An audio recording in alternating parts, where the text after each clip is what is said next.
Atvažiavo du ūkininkai į Vilnių, į turgų, pardavinėti bulbės. Ir pardavinėja ir vienas taiga sako, klausyk, Antanai, o tu man paaiškink, kada gyvenimas taps geresnis? Antanas pagalvojo, sako, na ką čia tau, gal geriau aš tiesiog vis tiek Vilniuje esu, tu pasaugok mano bulbės, aš daisiu į Seimą, pas Landsbergį ir paklausiu, kada gyvenimas bus geresnis. Na ir nuėjo. Atėjus pas Landsbergį ir sako, gerbiamas pirmininkė, vat pasakykit man, kada gyvenimas bus geresnis?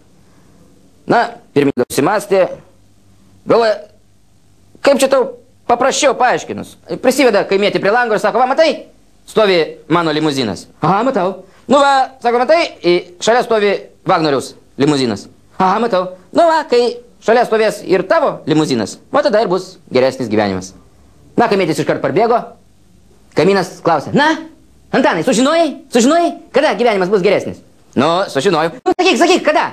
Nu, kaip čia tau paaiškinus dabar tai paprasčiau. Nu, va, matai, stovi mano terba. Aha, matau.